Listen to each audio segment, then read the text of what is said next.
To connect with you on a Sunday, online, live, and you guys better be active in the chat. All right, I know how y'all are with your chat, so we got to keep that rolling throughout the whole message. Hopefully you caught the video before we began. You were able to log in, get checked in. If you are brand new, go ahead and fill out the form that's going to be in the chat.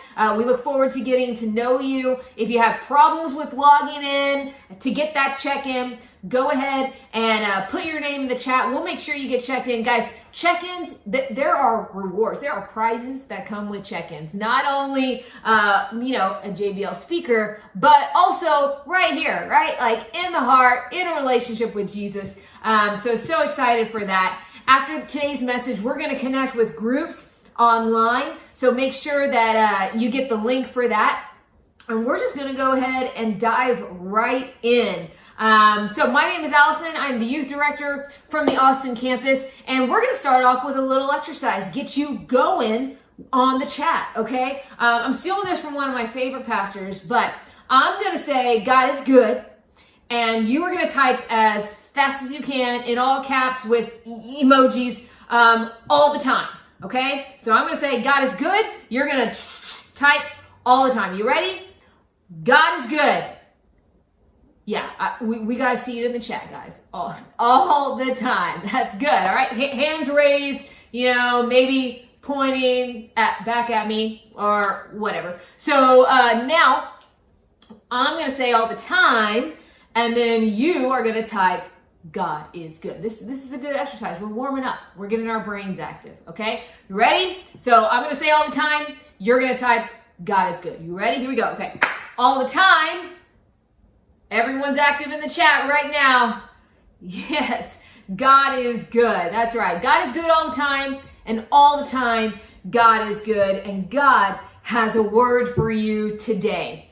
If you've been catching up with us, we have been in a series called Family Matters. And the reason it matters is because we live with them for a very long time, all right? They're important and they matter. So I think it's kind of strange, though. It's strange how our view of our family changes as we grow older. Like when we were a kid, like there was nothing that our family could do wrong. They were our superhero, like we held on to them with everything. Like even like the first day we met Santa, we were not letting go of mom and dad, right? And like every single time that we ever got hurt, right? You got a scrape on your elbow, or someone was, making fun or picking on you. Like the first person you went to was your family. I remember in 4th grade, I went bowling with my class. So we had a few lanes, and being in 4th, we're all lightweights, guys. So we have to use the lightest ball. And back in the day, there weren't a lot of light bowling balls, okay?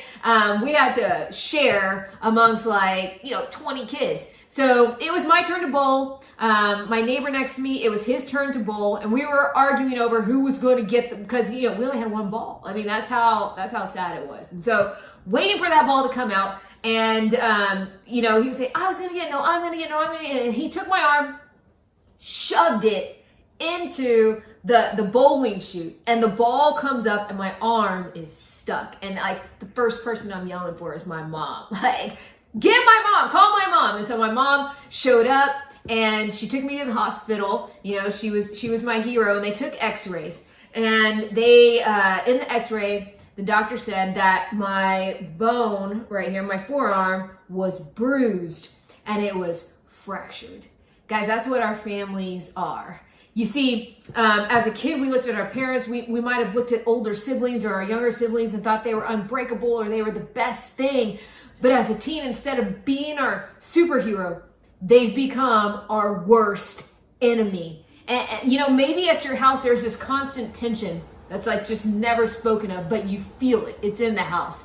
Or maybe the way that you see the world, you see the culture and everything around you, you see it a lot different than some of your family members. As a little kid, you weren't able to really pay attention to what's going on in adult land. And as we grow up, it's like, oh, some secrets are beginning to surface. I'm beginning to see, between the lines. I mean, the list could go on and on.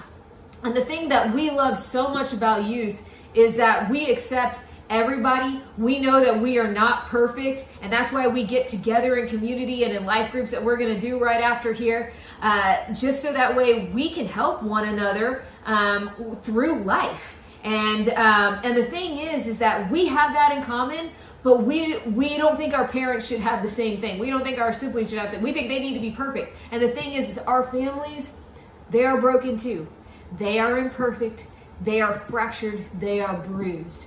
And what happens is, as the mature teenagers that we are, when we feel the pain of that brokenness, we either count our family out, which means like we're going to use their mistakes, their brokenness as an excuse not to listen to them or include them in our lives, or we count ourselves out, giving up on our family completely, counting the days to graduation for like our siblings to move out, counting the days of graduation for us to move out. Now, the cool thing about God is that He knows all. And God purposely placed you with the family that you have to become closer to Him. And through the story of Jesus, He's asking us to give Him this opportunity today to change the way that we see our family forever. So if you have a Bible, please open up to Genesis chapter 25. We're going to start in verse 19. You could start highlighting and taking some notes. But we all know Jesus, and Jesus was perfect. He never sinned. And this perfect, sinless man who sacrificed his life for the world, he came from a bloodline of dysfunctional families, guys. I'm going to share a little bit of Jesus's family historical, and I like to say, drama. All right? It all began way in Genesis at the beginning, where God promised a man named Abraham a family to be the father of a great nation. And the thing about Abraham is he had a wife named Sarah, and they were having a problem that they weren't able to conceive a child to begin to start a family. Has anyone here ever you just did not trust someone to carry out a task? It was kind of like, I really hope that you get that done. And then you just decided to do it on your own. Anyone, put your hand up in the chat if that's you. You didn't trust someone to carry something out. Guys, that's what happened with Abraham. Abraham and his wife did not trust God to deliver on the family that He promised. And guess what they decided to do, man? Abraham and his wife both agreed that Abraham was to hook up with another woman to begin having a family, to have a son, to have a daughter, okay? Drama already, right? But I want to tell you something, and you may came here just for this today, but God, it makes good on His promises. And eventually, Sarah did become pregnant, and she had a son named Isaac. Now, drama continues. Isaac nearly gets killed by Abraham. God asked Abraham, because Abraham's still working on his faith. I mean, he didn't have faith that he was going to have a son delivered, and now it's kind of like, all right, God, I'm putting faith in you. And God asked Abraham to sacrifice his son. I mean, take a knife to that guy's throat. Now, Abraham did not kill Isaac. God delivered Isaac from that situation. But I mean, talk about holding a grudge, right? Dad, you almost just killed me, okay? And the drama continues. Isaac grows up and has two sons, and they were named Esau and Jacob. Esau was, maybe a couple of minutes older than Jacob. He came out first. And these guys, they were night and day. One was a hunter, one was a cook. both necessary skills to survive, okay? So no judgment on that. But one day, as they were older, Esau comes home, he sees Jacob. Jacob's like cooking up a stew, and Esau is starving. And he's telling Jacob, hey, Jacob, will you feed me some stew? And like a good brother would be like, yes, of course, right? But no, Jacob is cooking he's cooking up a plan, guys. Like, he's literally cooking stew, he's cooking up a plan, all right? But he desires to have what his brother has, and his brother has the firstborn birthright, which is a big deal back in the day. And Jacob wants that. And so he's beginning to trick, he's beginning to manipulate, and he tells Esau, hey, like, you want some stew? This stew smells good, right? Like, you can have this stew, but I want your birthright. And Esau is so caught up in the temporary satisfaction of the world to get his hunger fix that he just agrees. He's like, okay, whatever you want. And then he gets the stew, right? So years later, their father, Isaac, he's dying, and Jacob gets Esau's birthright, and Esau is livid. And guys, literally, Esau tries to kill his younger brother. I mean, he tries to go after him. I mean, this is drama, all right? This is dysfunctional drama. There's jealousy, there's plot to murder, there's trickery. And this is the family that Jesus came from. You see, God knew how fractured these families were, but he didn't delete them. He didn't cast them out. He used them anyway. And years later, we're in the New Testament. This is after the crucifixion, after the resurrection of Jesus. A man named Paul began inviting people to follow Jesus. And he uses examples of faith to show God's goodness. So if you'd follow along with me on the screen, we're going to be in Hebrews chapter 11, verse 1. And it says, Paul is saying, faith shows the reality of what we hope for. It is the evidence of things we cannot see. Faith is the evidence of things we cannot see. And I love how Paul, he immediately goes into a list of examples of people from the beginning that had faith, even though they weren't able to see it. For example, Paul talks about Abraham. He says Abraham had faith. Abraham left his home to become the father of many nations that he couldn't even see. He didn't get to see, Moses lead the people into the promised land. He hasn't seen what was going on right now, how many people were following Jesus. He just had faith. In fact, Abraham had so much faith in God that when God asked him to sacrifice his son, God delivered him. And the thing is, Abraham didn't know that. Abraham just had faith that God would allow his son to live, even though he was going to take a knife to his throat. Paul goes on to talk about Noah. And he's saying Noah had faith to build a boat. Guys, back in the Noah days, like when God said to Noah, hey, rain is coming, Noah didn't know what rain was. Rain hadn't happened yet. You with me? God was saying, hey, there's a flood coming, and Noah's kind of like, you're speaking a foreign language to me. I don't know what you're saying. But he's giving him instruction to build a boat. And on faith, Noah did that. And he hadn't even seen rain. He hadn't seen a flood. And God delivered them. And then Paul gets to our two brothers and his father. In Hebrews chapter 11, verse 20, follow along with me on the screen. It was by faith that Isaac promised blessings for the future to his sons, Jacob and Esau. You see, Paul is pointing out this family was messed up. But through the jealousy, through the plot to kill, God makes good on his promises. God can take any dysfunctional family and bring good out of it. You see, if we were to change our lens to God's perspective, there is no family that you can count on. That's the thing, is we have these expectations that our families should be perfect, that our families should give us everything they want, but they're gonna let you down. There is going to be that pain. The only thing that we can constantly rely on is Jesus. So there is no family that you can count on, but there also is no person in a family that you can count out.